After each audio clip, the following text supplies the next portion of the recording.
Há uma polêmica aí que surgiu depois em Belém, em torno do Peguei um Ita no Norte, que queriam atribuir a Gentil Pujé, mas não, o Dalcídio, o Gentil Pujé não é o criador do Peguei um Ita no Norte.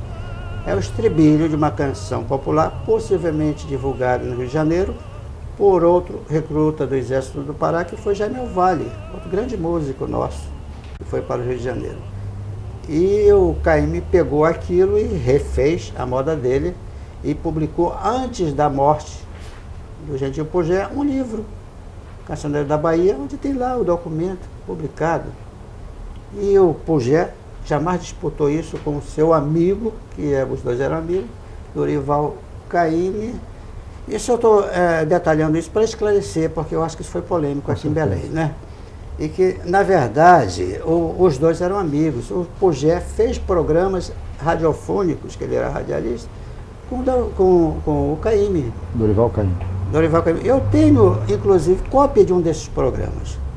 Eu acho que a gente reexaminar a vida e a obra do Gentil Pujé é muito oportuno neste momento, em que a gente está dentro de um regatão recolhendo esse material para passar adiante para as futuras gerações, né? As nossas quinquilharias, aparentemente insignificantes, vão servir muito para as próximas gerações. E até mesmo as atuais, que estão um pouco perdidas por aí, né?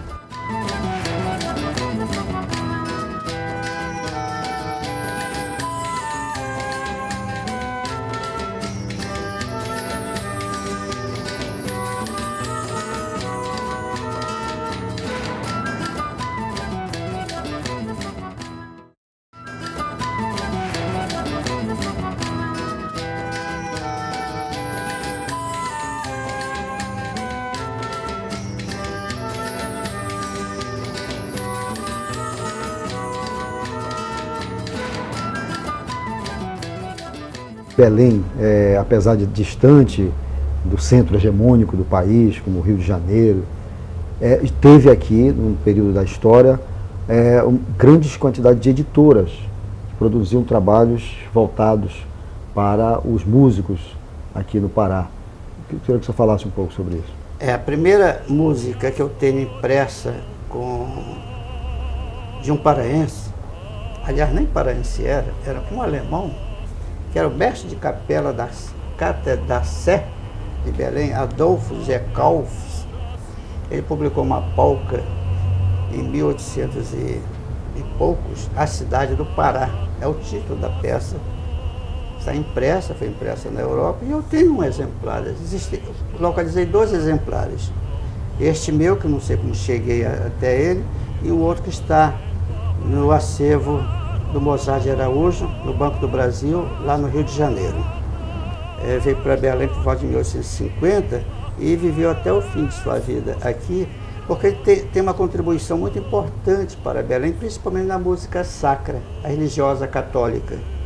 Ele é o idealizador da construção desse órgão que está lá na Sé, esse belíssimo órgão Cavaillé-Coll, que é um dos maiores da América Latina. Chega em Belém em cerca de 1870, um alemão chamado Carlos Wiegand. Esse alemão, ele é uma das personagens mais interessantes para o meu estudo e minhas investigações em torno da história do Pará, porque ele traz para cá a litografia, quer dizer, a impressão em pedras litográficas. E ele vai ser o primeiro editor estabelecido aqui em Belém de música. Com a sua oficina, ele imprime lá os primeiros exemplares. A época da capitalização da Amazônia, com o recurso da borracha, faz com que muitos artistas locais também entrem em contato com editoras europeias.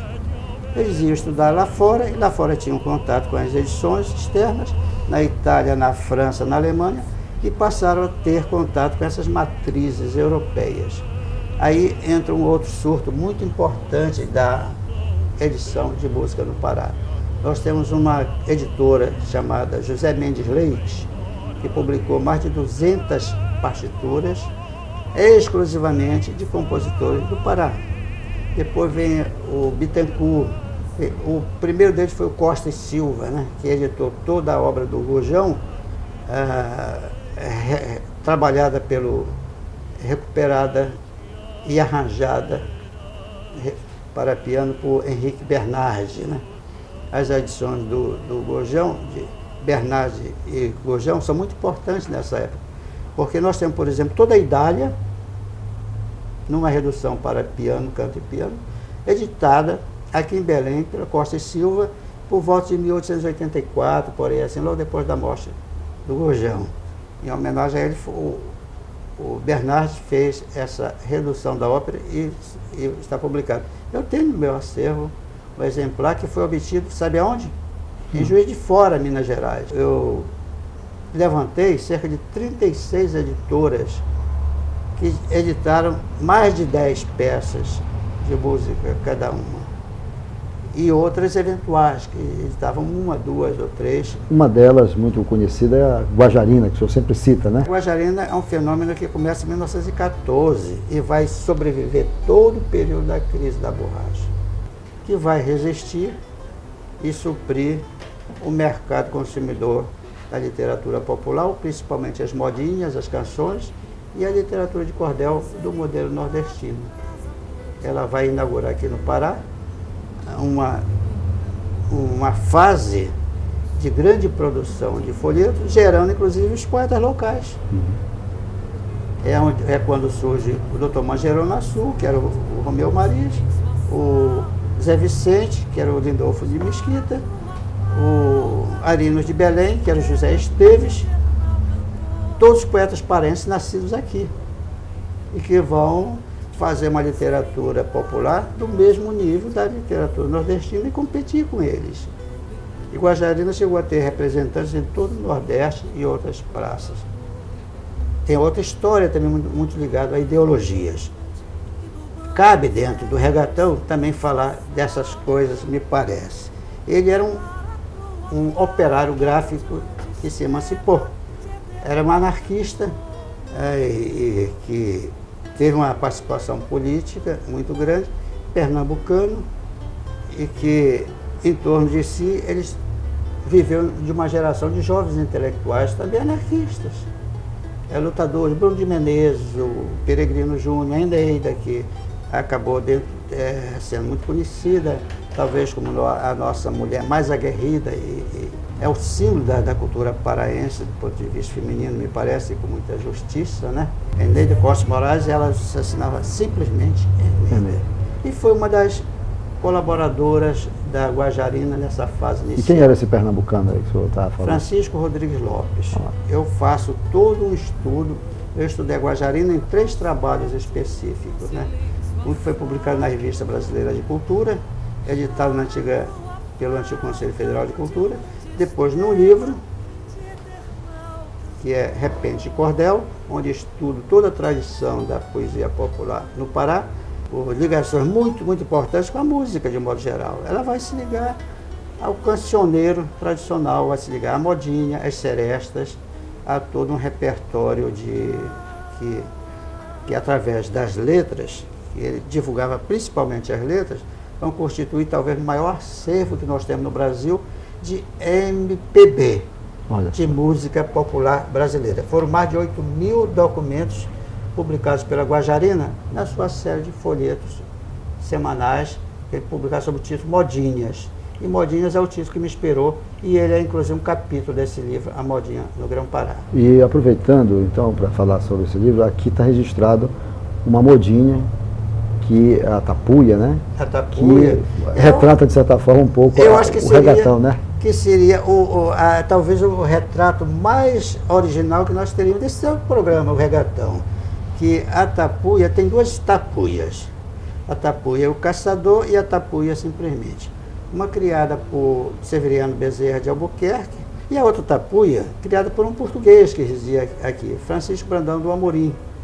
Essa teve maior espaço na divulgação popular, porque eu encontrei em 14 estados no Brasil, versões diferentes. Estou com 34 versões da tapuia do Brandão do Amorim e 8 do Severiano Bezerra de Albuquerque. Agora, o senhor foi recolhendo esse material todo, Juntando. e isso hoje resultou, até agora, já catalogado aqui, tem mais de 1000 partituras já.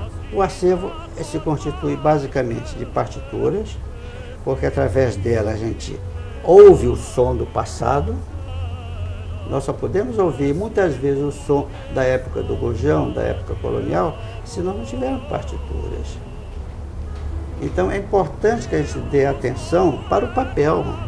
Agora, e recolher, o senhor continua um obstinado até hoje? Continuo. O senhor inclusive investe recurso pessoal. Eu sei que o senhor não gosta de falar isso, não, mas o senhor investe para poder resgatar, comprar uma troca acervo, que a gente né? faz. Eu, por exemplo, consegui em Portugal um livro, que eu paguei por ele $1.500 na época em que o dólar estava bastante valorizado.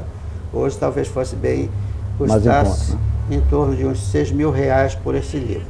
Esse livro trata nada mais, nada menos do que o repertório dos mercedários do Pará, o canto-chão paraense do século XVIII, em que na inauguração da nova igreja das Mercês, convento e igreja, em 1780, neste ano foi publicado em Portugal um livro contendo todo o repertório do que se cantava dentro do convento das Mercês e na igreja.